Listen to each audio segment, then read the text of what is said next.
Well, how to turn carrot cake into a club sandwich, MasterChef at 9. First and live here on BBC One at 5 minutes past 8. It's question time.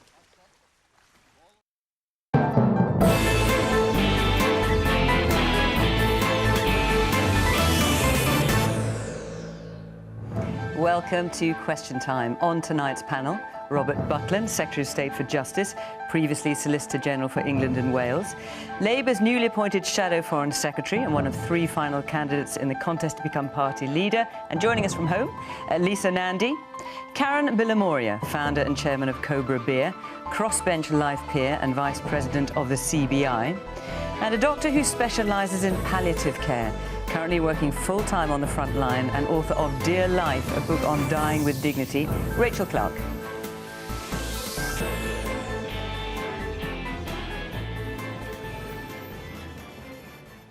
Good evening and welcome to my guests here in the studio and to Lisa, who's joining us from Wigan.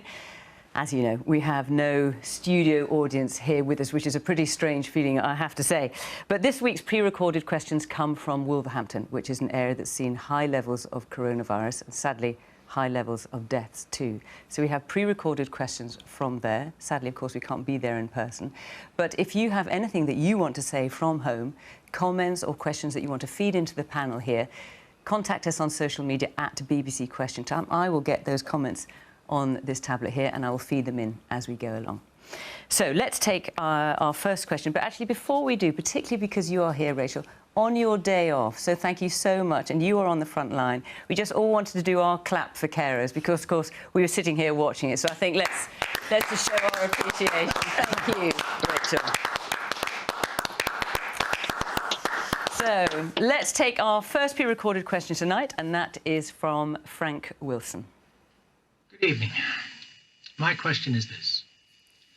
If the mark of a civilized society is the extent to which it provides for its most vulnerable members, how many marks out of 10 would the panel give to this country for its record on social care? So how many marks out of 10 would the panel give to this country for its record on social care in this coronavirus crisis? Well, I want to ask you first, Rachel, since this is very much your area. Absolutely. And in answer to this question, I can say that I am seeing right now, precisely on the front line, exactly the esteem in which we hold our most vulnerable members in society. So, of course, people in care homes are predominantly our elderly citizens. They're also sometimes young people, disabled people as well. And we know that these individuals historically, not just for the last 10 years, I'd say for at least the last couple of decades across both political parties, have been some of the most marginalised, neglected, abandoned and diminished members of our society.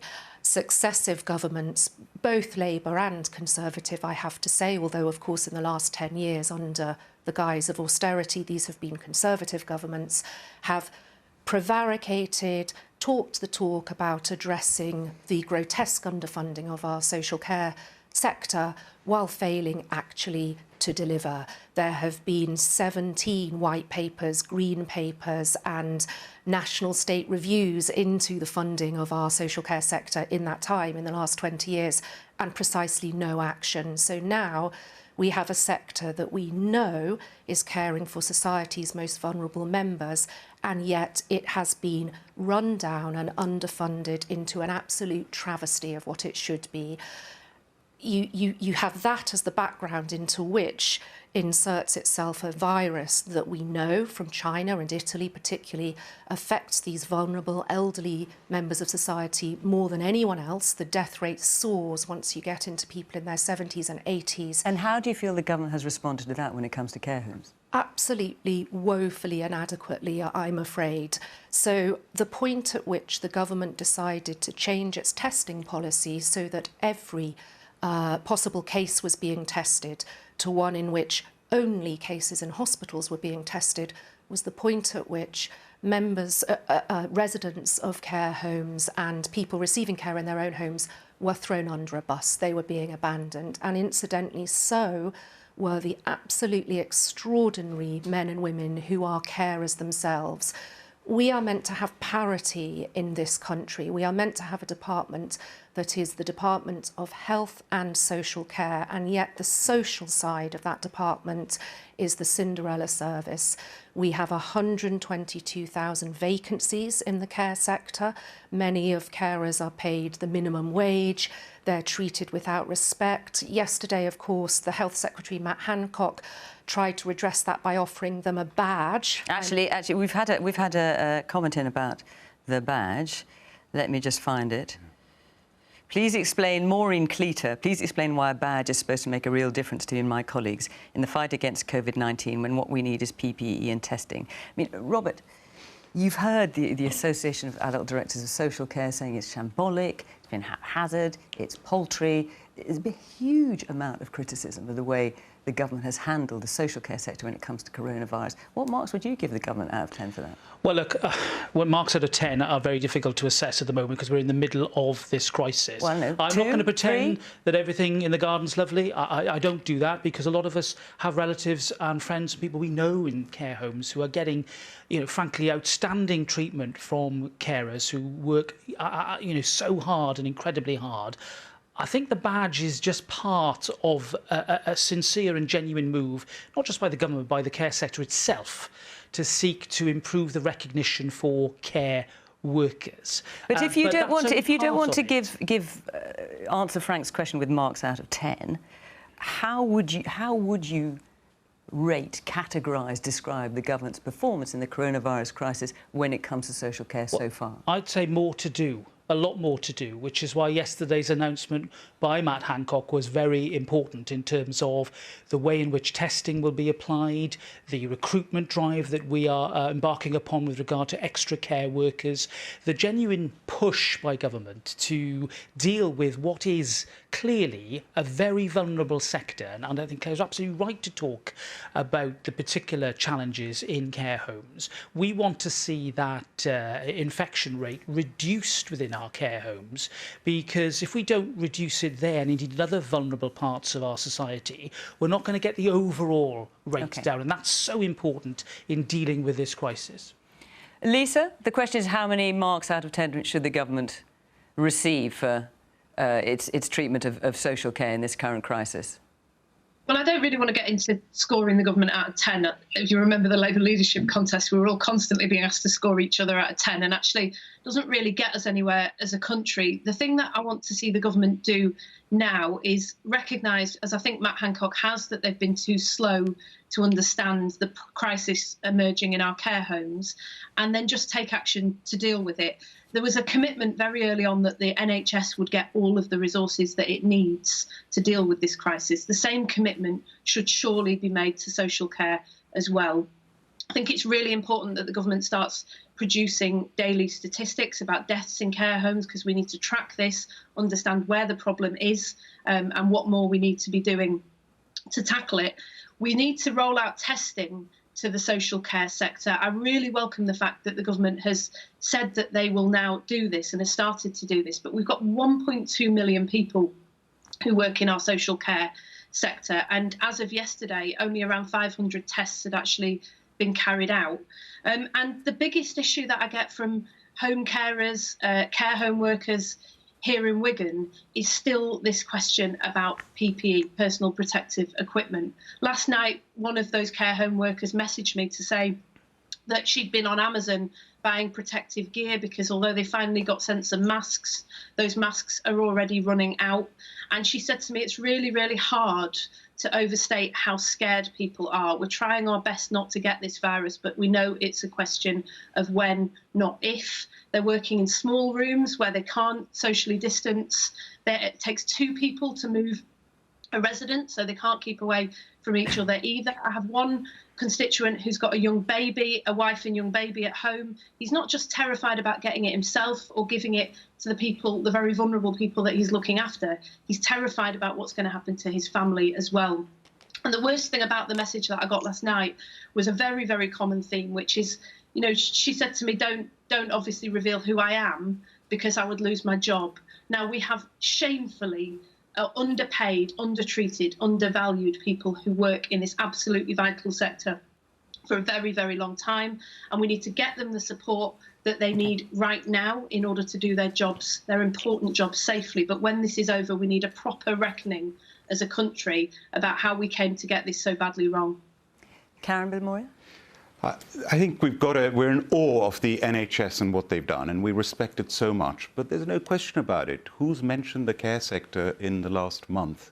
And now suddenly it's come to light. And as Lisa said, approaching 1.5 million people work in this sector, doing such an amazing job in the most difficult circumstances, getting paid very little, looking after 1 million people, half of them in care homes, the other half at home. I mean, this is extraordinary work. And then what I find really difficult to understand is we've been measuring these sad deaths, and every death is awful, and thoughts go out to all the families, all the loved ones. We have not been counting the care homes. I don't understand. I mean, in testing, we know from other countries that 50% of the deaths, sadly, often take place in care homes. And here we have not been testing the staff, we've not been testing the patients. They've been going to hospital, and I'm hearing stories of going to hospital and not being tested when they're in hospital and being sent back to the care homes. So at long last, it's getting the attention it deserves and the focus that it deserves. And looking forward, we're going to be learning lots of lessons from this, and we'll be far better off as a country looking forward. And I think the care sector is going to be far more highlighted, appreciated, funded, and resourced. We've had some more comments in. So Gareth Thomas says, I think to isolate and catch the spread of the virus, you should test everyone in care homes. When you know the residents that have it versus those that don't, same for the carers, only then can you isolate and deal with coronavirus. I mean, if we knew from the start, says Rona, this would kill older and vulnerable people more, why weren't nursing and care homes the first priority? What else can we conclude except they didn't care? I mean, it does seem odd, Robert, that the advice given by Public Health England back in February, at the start of all this, was it remains very unlikely that people receiving care in a care home or the community will become infected. There was no mention of PPE, and people were told not to wear masks in care homes because they serve no purpose. Looking back on that now, with the great benefit of hindsight, of course, that seems extraordinary. Well, but of course it was advice that was tendered and was listened to, and the priority was given quite naturally to the front line in the NHS. But do you think that was the right advice? Well, I think care homes are complex places. If they can be managed in a way, for example, if there's a particular problem on a particular wing and they can isolate that group of people carefully, then it can be managed in a sensible way. But there is no doubt that because of the age and the vulnerability and the fact that, you know, elderly people have... That's not really the point, it's whether the advice was right back in February. Look, I mean, I would say that where you've got a lot of people with underlying conditions who are elderly, they're going to be vulnerable to this disease. I mean, Robert, I think that's slightly disingenuous because actually we had a lot of information from other countries who were ahead of us in terms of the impact on people in care homes from this virus. So we knew exactly what we were going to be up against. For example, in Italy and in Spain, ahead of us on the curve, we heard the most appalling reports of paramedics going into residents' homes and care homes and finding those elderly men and women literally lying dead in their beds. They had just died of coronavirus with nobody there. They died alone, the worst possible kind of death. And we knew that weeks and weeks ago. The other thing I think it's important to stress is what we're hearing about PPE, it's easy to talk about that in abstract terms, but for the people who are actually caring for these patients, whether they're NHS or social carers, it is really hard to overemphasise how frightening it is to go to work, put on PPE that you know in many cases is lower in standards than the WHO standards. You do the best you can. You cannot do anything but help your vulnerable patients or people you're caring for, but you know it's inadequate. And that's even in hospitals sometimes where we're getting the best supply of PPE. In care homes, I know, because people are telling me, I work with carers, that they are having to do things like literally wear a sanitary towel over their face because that's the best they can come up with to protect themselves from infection.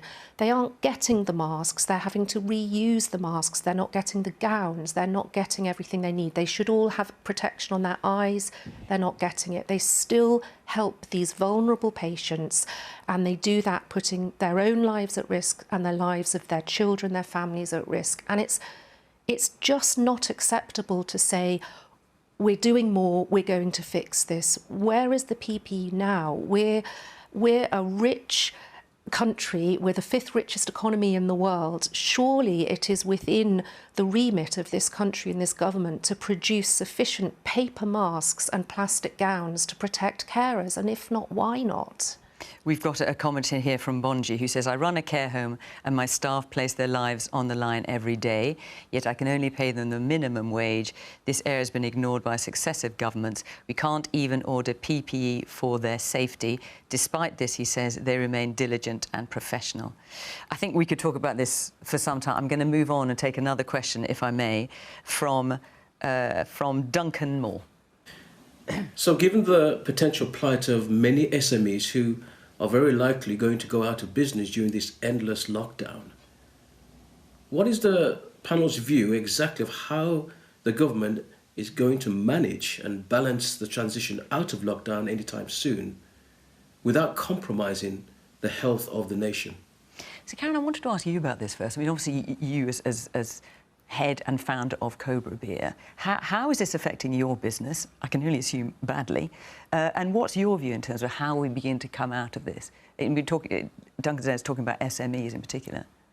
Small and medium-sized enterprises, I should say. There's no question about it. This is the worst possible crisis. It's a living nightmare for the business sector, not just in the UK, but around the world. It's a demand shock, it's a supply shock, it's a domino effect, it's everybody in the supply chain.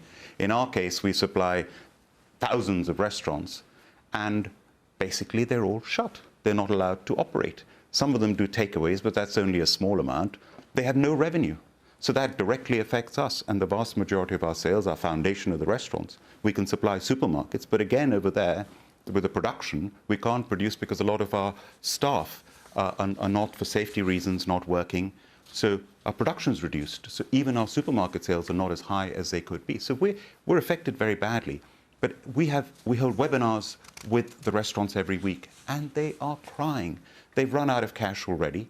And so are the loans that have been a huge amount of money that has been provided by the government, is that not working? Full credit to the government. They did a great job right at the beginning. £330 billion, £60 billion of employee support, rates being free for a year for retail outlets, being allowed to delay your taxes, delay your VAT, landlords not being able to throw you out for 3 months, all sorts of help, which has been fantastic, grants as well.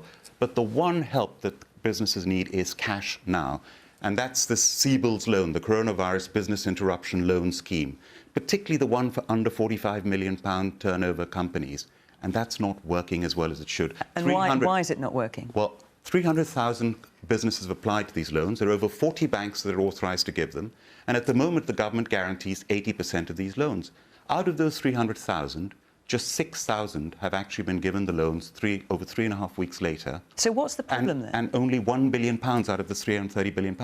And I think the main reason, and I've been saying this right from the beginning, we've got to be like Germany's doing, like Switzerland is doing, where there the government guarantees 100% of the loans up to £500,000, equivalent roughly. In Switzerland, they guarantee to give you that money within 48 hours. I know businesses there that have got the loan, applied it within 12 hours. So we need to guarantee loans for a limit, for example, £500,000, because it's mainly the SMEs, the small and medium-sized enterprises, that need this help. And the issue if we give that 100% guarantee, then the banks will be able to lend that money because they won't be worrying about being liable for the 20%. For that 20%. And for the sake of the 20%, the government is going the extra mile. There's £200 billion of quantitative easing. Interest rates at 0.1%, the lowest since 1694 when the Bank of England was founded. I mean, you've got to give credit to the government for what it's doing.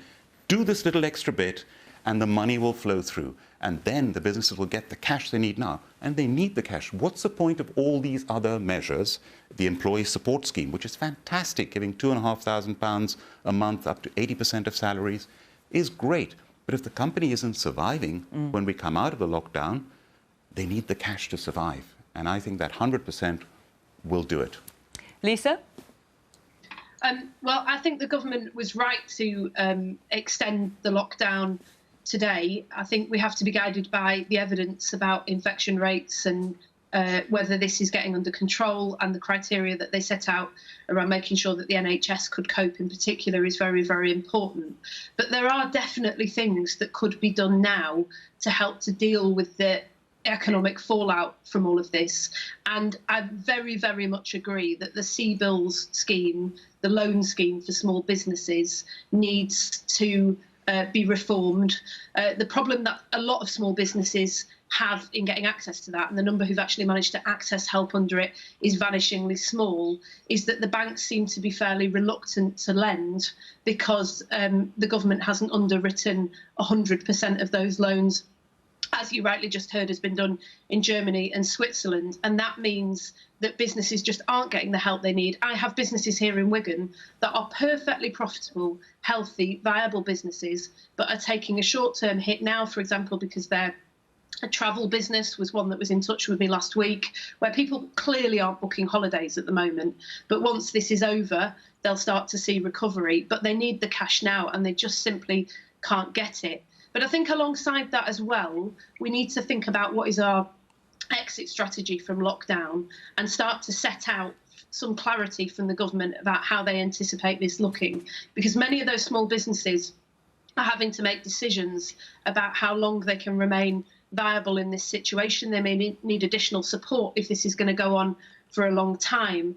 And in other countries, the lifting of restrictions has happened in very, very different ways. So, for example, in some countries, small businesses have been allowed to reopen, small shops have been allowed to reopen.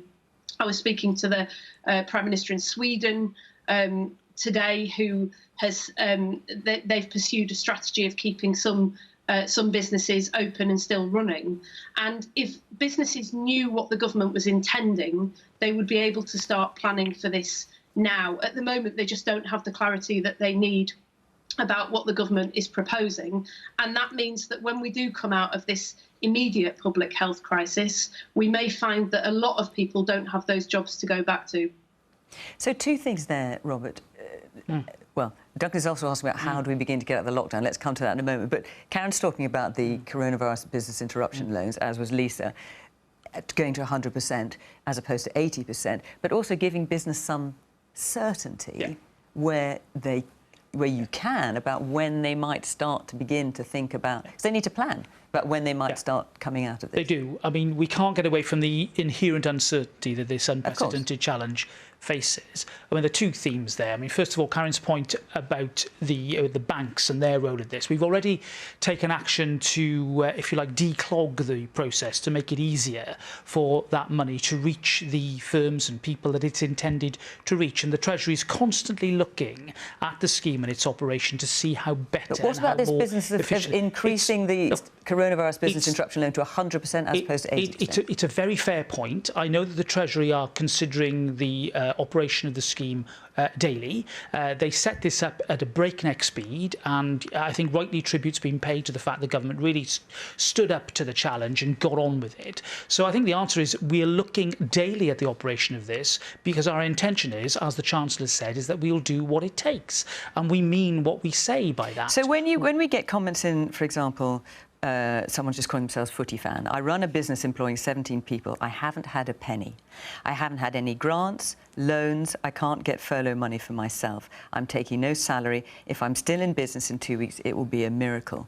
Vince Travers says, can the government do more to ensure that small businesses can get access to the support they've announced? Banks are taking too long, to come to Karen's point, and declining applications for coronavirus business interruption loans, despite having a viable business. We help the bank with billions. They must do more. But, I mean, you must have heard this time and time again in government. And what can you practically do? They're right. And the banks have to help us help help everybody else. They've got to step up to the mark too. This is a very uncertain and risk-based time. Okay. We expect everybody to take their share of the risk. The government is, laying billions of pounds on the line here to save many, many businesses that we think are worth saving because they do have a future. This is why the Treasury is looking every day at how to improve and refine the system to make sure that it does reach the people who need that money. And Robert, to the government's credit, you've listened right from the time when Rishi, who's done a great job, when he announced 16th, 17th of March, these are the measures, we said, well, you've left out the self-employed. You listened, and the same employee support equivalents were given to self-employed. Then we said, you've left out the charities. You listened, there's now support for charities. Maybe not as much as is required, but at least there's just approaching £1 billion. Similarly, the startups, the small businesses, the entrepreneurship business, there's no support for them. But there's talk of a fund that's private and government-supported, multi-billion fund, but that needs to be set up quickly. Now, here's something else. The squeezed middle were left out. You've increased the coronavirus business interruption scheme to 500 million, and hopefully more. We have. And the furlough scheme as well. But if you do this one thing, I can assure you, increase it to 100%, it'll be worth it, and the money will flow through. Rachel. I think it's important just to come back to the original question to stress that, unfortunately, however much we're all desperate for an exit strategy, we want to hear it spelt out now. Of course, that's not really the right way to think about this. There isn't an exit strategy. It might be better to think about a management strategy for coronavirus. It isn't going to be quick. There's no quick fix for this. We're not going to suddenly have a period where we say, right, we're relaxing the measures and we can go back to life as normal, however much we want to. This is going to be a period of extended social distancing and restrictions until a vaccine is in place, and that's probably sometime next year. So the important thing to think about here is, what are the measures we can take to reduce the overall length of time that we are restricted, with all the economic fallout that entails? And crucially, that comes back to what we started with, testing. We have to test, we have to contact trace. If we are relaxing restrictions socially, we have to find another way of containing the virus, reducing transmission. And as Professor Neil Ferguson, who's one of the scientists upon whom the government is relying most strongly on for modelling for this, has said only this morning, testing is the way to restrict transmission. So you relax everything in the way that we're desperate to, but you have to test as well, and you have to ramp it up. Lisa, you just wanted to come back in there. Yeah, I agree with Rachel, but I think she's actually just given more clarity about an exit strategy than we've had from the government. I mean, yesterday we had a health minister out on social media saying there wouldn't be a lifting or an easing of these restrictions until a vaccine was in place, effectively suggesting on Twitter that this is going to be in place for 18 months. You're talking about Nadine Dorries. Yeah, so if that is the case, then businesses and actually people as well need a level of understanding about that, need the confidence in what the government is doing and to understand why the government is doing it, because I think most people want to do the right thing, but this is really, really hard for a lot of people. You know, for me, who lives with my family, who has an outside space, we've got a garden, this is a very, very different prospect from somebody who is really, really worried that they're going to lose their job, who lives in an overcrowded flat with no outside space, or who has caring responsibilities, or who lives alone. And so the government does need to set out a bit more clarity about how they see this developing, because I appreciate they don't want to give out mixed messages, but at the moment, that is what's happening. And in a public health crisis, the public need confidence that the measures that are being put in place will work. They need to understand them, and then they'll follow them.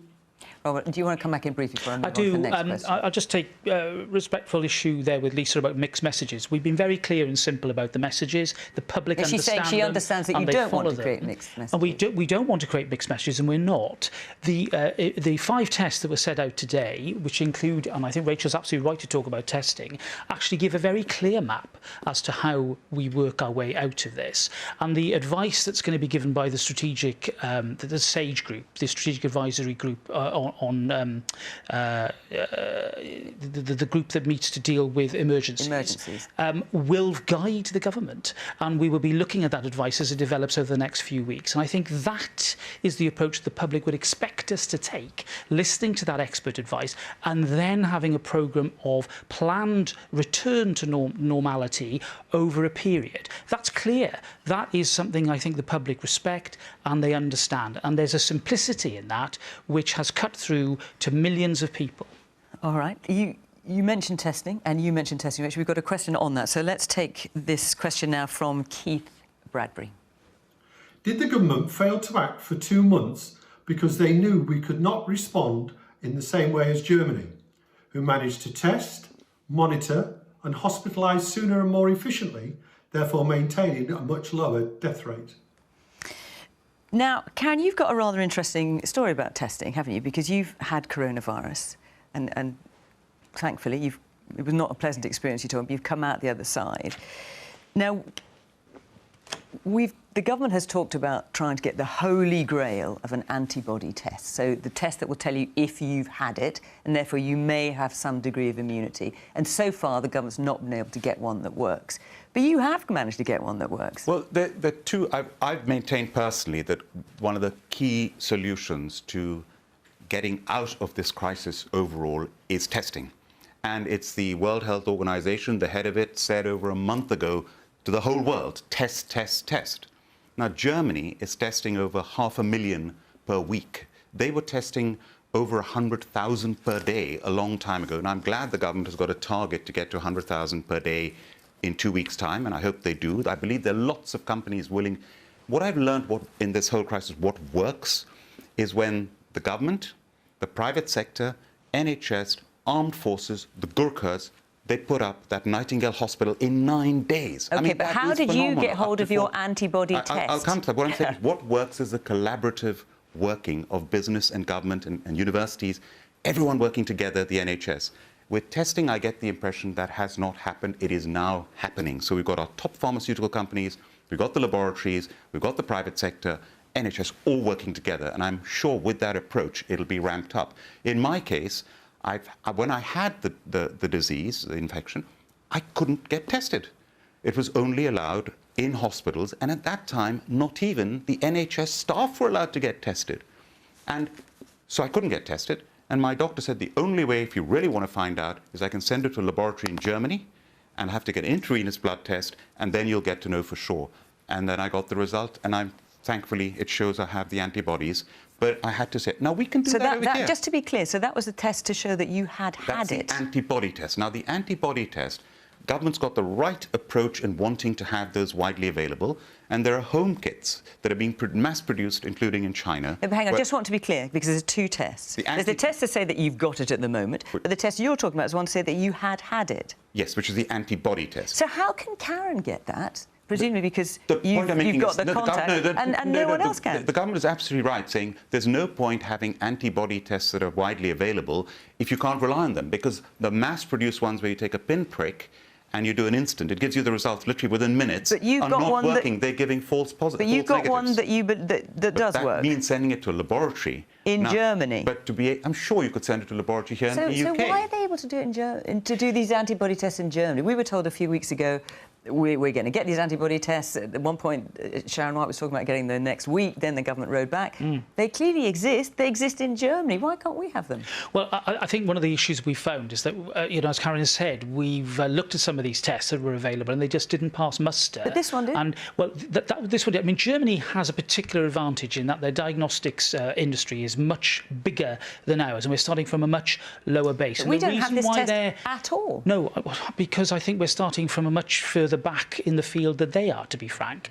And their death rate is lower because, of course, their rate of testing has been much, much higher. And so therefore if we tested more, would our death rate be lower? Is that what you're saying? If we were testing much more widely, then we might have a different set of statistics. I think it's very difficult sometimes to make those comparisons. What we are doing, though, is, of course, working to ramp it up. And as Karen has said, we've got that partnership between the public and private sector now. We're up to 28,000 capacity today. What you're saying is important. What you seem to be saying is that, therefore, if we had tested more widely earlier, we would have fewer deaths now. Well, no, look, I don't... I think that is what you're saying, isn't it? What I'm saying, I'm drawing up I'm explaining why the German death rate is as it is.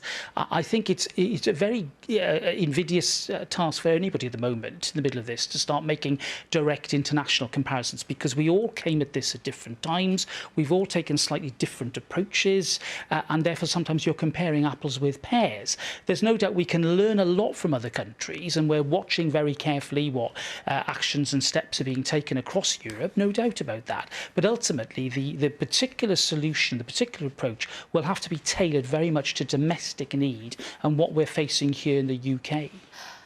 I actually think the opposite in some respects. I think the international comparison between what has happened here in the UK and Germany is actually very revealing indeed. We know that the first cases appeared in Germany and the UK at almost exactly the same time.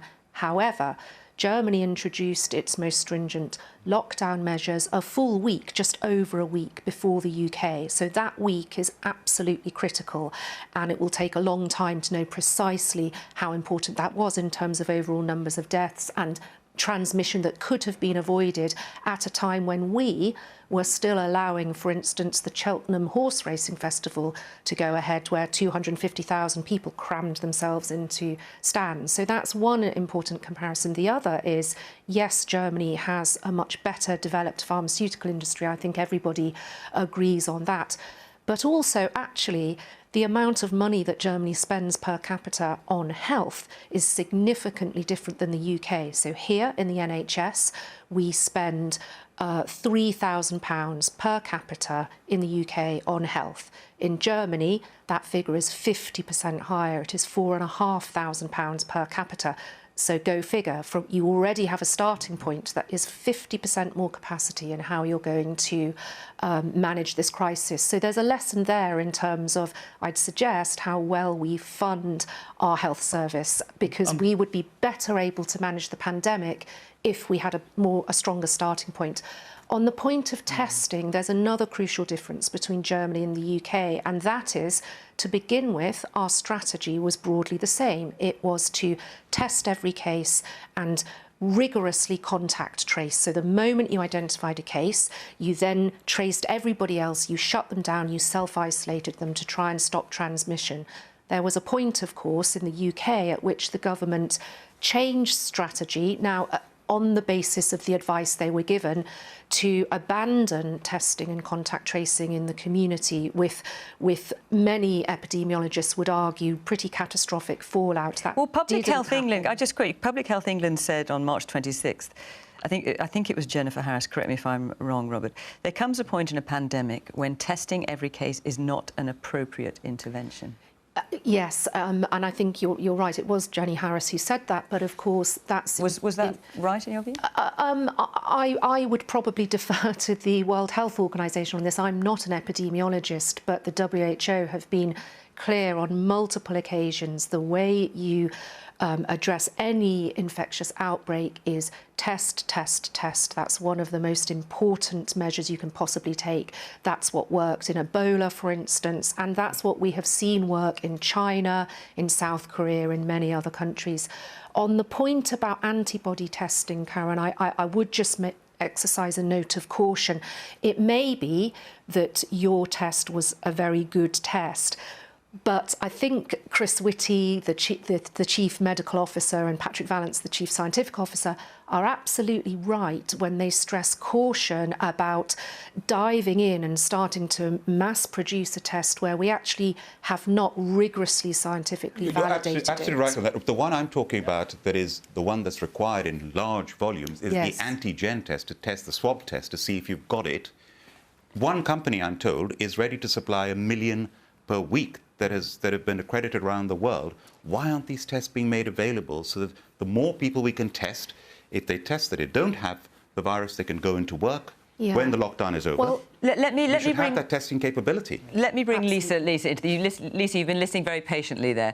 Let me just take you back to the question, because I find it so extraordinary we had someone in the studio who's had an antibody test, knowing that the Prime Minister and others have been saying this is the holy grail. I couldn't believe someone had actually come along who's had one from Germany, and the question is about Germany.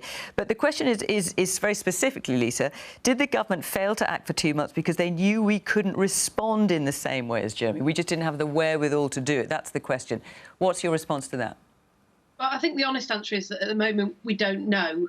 And while we're going to have to unpick what has happened and what has gone wrong when this is over, we've got an immediate crisis that we're trying to deal with. And I think it's widely acknowledged now that we were too slow to recognise the scale of the problem and to implement lockdown. And there was real confusion at the outset, if you remember, about what the government's strategy actually was. There were suggestions in the media that they were pursuing a strategy of herd immunity, where people would get it and then the population would become immune. But Labour was very supportive of the strategy, certainly at the very beginning. Well, we were pushing quite hard for lockdown before it happened, because I think it was becoming apparent from other countries as well as from the UK that that was important and that people were being put at risk. And if you remember, it took Jeremy Hunt to come out and really push the government on contact tracing and testing before we started to get some action. I mean, the thing that's important now is that I think, broadly speaking, the government has accepted how important this is and is doing, I believe sincerely, everything that they can to try and get us access to those tests. But Matt Hancock set a target of 100,000 tests, which is going to have to be hit in a couple of weeks.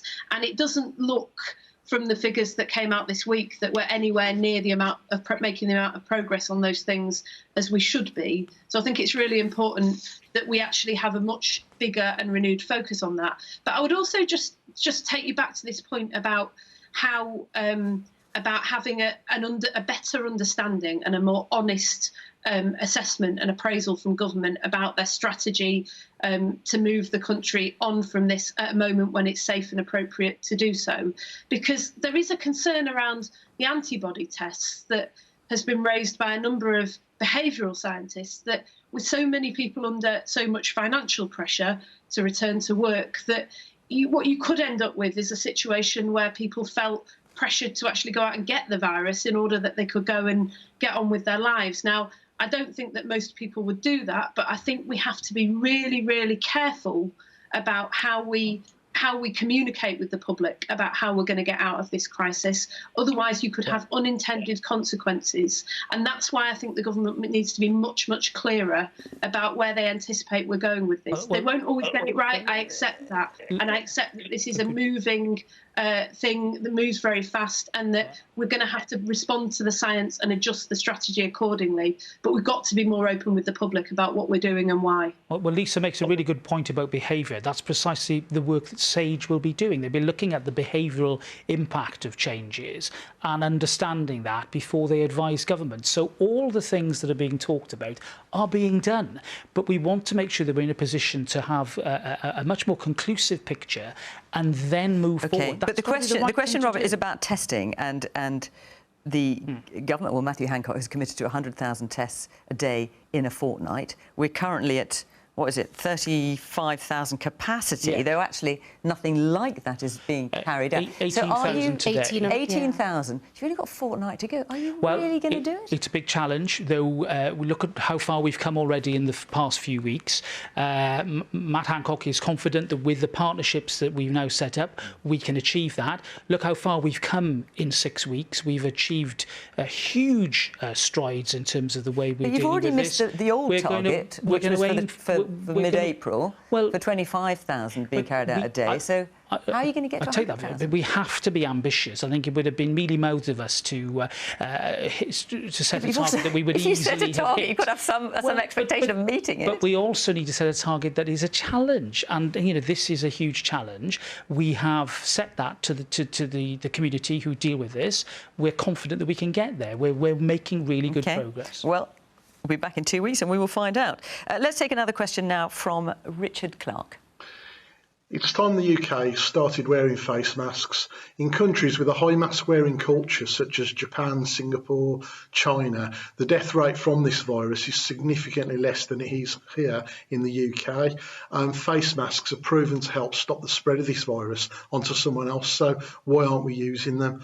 It may still be a while before restrictions are eased in the UK, so wouldn't this be a good time to use it to ask local clothing manufacturers, and there's lots of them in Walsall and Wolverhampton, to manufacture as many face masks as possible and post them out to households within the region. This would avoid a possible shortage issue further down the line. Should we be wearing face masks, Rachel? This is a very interesting question. Now, the WHO still says no, their advice is not to recommend that everybody, general members of the public, should wear face masks. And they have some very good reasons for concern. For instance, if you wear a mask, you are more likely to touch your face. And we know that one of the main routes of transmission of this virus, of infection, is you've picked it up on your hands and then you touch either your nose, your eyes or your mouth. And so if you have something across your face that invites you to touch your face, then it potentially increases the risk of you infecting yourself. There's another behavioural issue here, which is the perception that if you're wearing a mask, you are somehow more protected, and so you may be more inclined to undertake riskier behaviours. You may not socially distance in the same way that you would otherwise. So there are some, I think rightly, some real concerns around face masks. The flip side of that is there is no randomised controlled trial evidence for whether or not face masks are beneficial or not in the case of coronavirus, COVID-19 specifically. We do have some evidence for other viruses, but not this virus. Nonetheless, lots of countries are enforcing it. So Japan, South Korea, Hong Absolutely. Kong. Then you've got the Czech Republic, Slovakia, Germany, France, Spain. They're all either saying people have to wear them or they're all encouraging it. And I think the reason for this is not necessarily what the public assume to be the case. So there's two reasons for wearing a mask. One is to decrease your risk of being infected, and the other, of course, is to decrease your risk of infecting other people if you, unbeknownst to yourself, have the virus. You may be asymptomatic and unknowingly spreading it to other people. So a cloth mask is pretty rubbish as a form of protection for you against other people coughing virus particles over you. It may help a little bit, it's not that effective. But in terms of you, if you're infected, protecting other people from you transmitting the virus to them, then actually there is evidence that a cloth mask reduces the amount of virus particles you are generating to 1/36 of what you would otherwise 1/36. 1/36. So yeah. Lisa, Nandi, just hearing what Rachel said, now I was also listening to Patrick Vallance, the government's chief scientific advisor, on Monday, who said, as you have just said, masks don't necessarily protect the general public, but they do help in stopping you transmitting it to others, which struck me in a pandemic as a pretty good thing to aim for. What is the Labour view on, or does Labour have a view on masks? Well, no, I mean, I'm not a scientist, and I would definitely be guided by people who are in terms of the advice that is given. But this week we had the situation where the governor of New York came out and said that people will only be allowed out in public because if they're wearing face masks. And I think that's caused a lot of concern for people in this country, many of whom aren't on lockdown. I know we keep talking about lockdown, but actually a lot of my constituents are still going out to work every day. Some of them are transport workers, they work in food production, as well as the care sectors that we've been talking about. But others are just simply going to work in car park companies or on construction sites. They're going to work in warehouses, packing boxes for the minimum wage. And the number of reports that I've had from employees in those industries about employers who are not following the government guidance. They're not allowing their employees to work from home if they can. They're not following and enforcing social distance measures, and they're not putting in place proper hand washing facilities. They are really, really worried by these reports about face masks, because if face masks are needed, then they obviously need them. And I think there's a couple of things that the government could do very quickly. The first is to provide a level of clarity about that. especially for people who are going out and working on the front line. And the second thing that I think that they could do as well is to take seriously this issue that there are many, many people whose employers are currently putting them at risk. I think most businesses are trying to do the right thing, but I have been overwhelmed with reports from people across the North West who are dealing with this, and I know that many of our mayors and our council leaders have as well, and I would urge the government to actually take some action to protect people. Karen? I think Lisa makes a really good point about the way companies are treating their employees at this time, because the test of leadership is not in the good times, it's in the bad times. And if a company puts people first, that's the most important thing, the safety and the welfare of their people first. And when it comes to masks, I realized when I went to Japan for the first time, when I saw people wearing masks, I was then explained that actually they want to stop you getting infected. Yeah.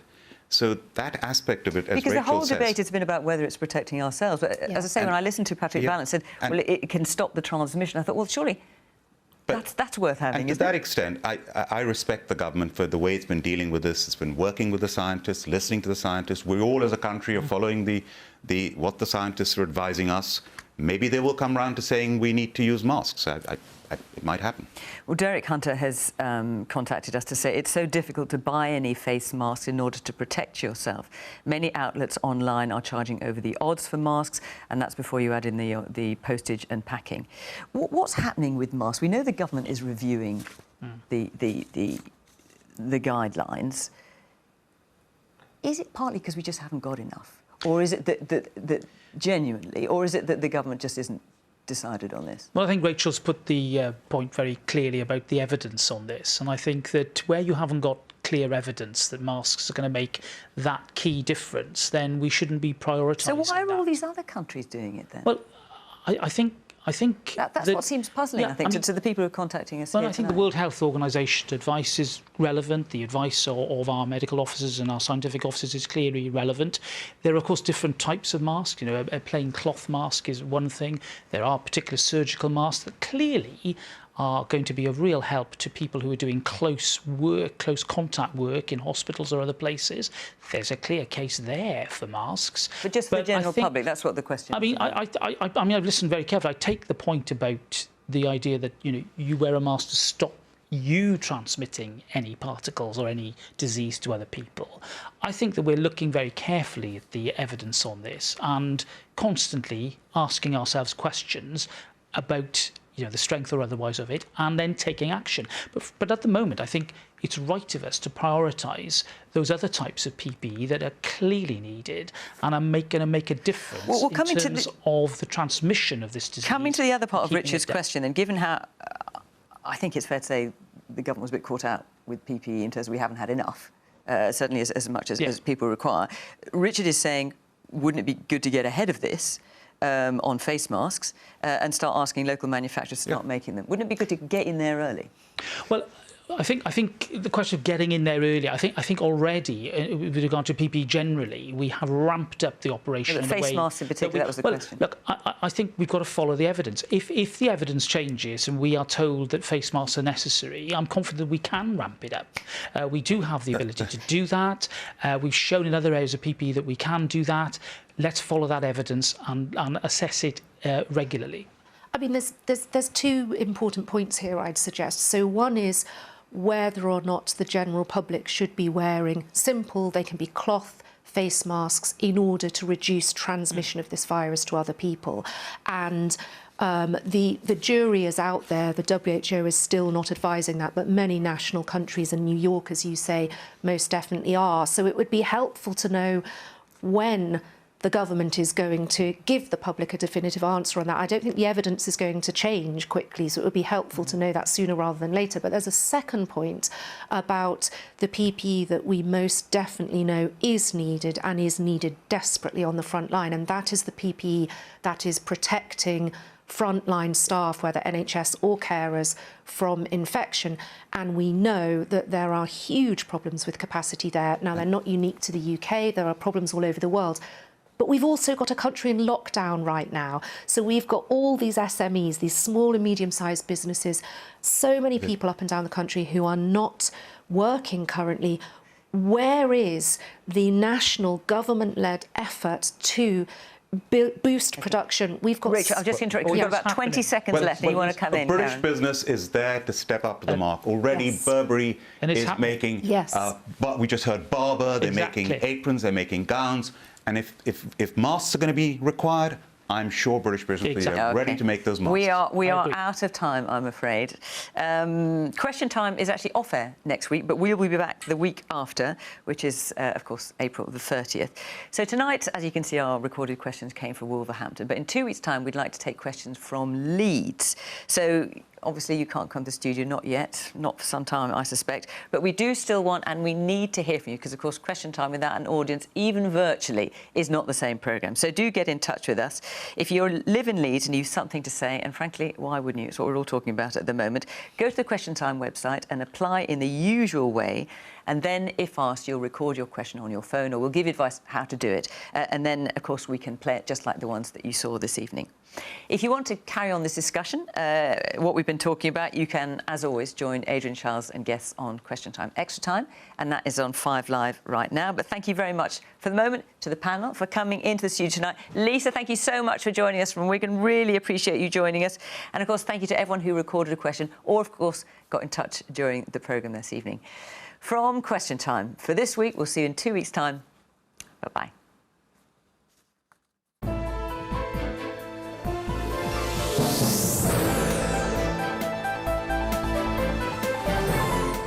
Next, a challenge from the world's greatest pastry chef and a golden egg filled with caramel custard and passion fruit gel.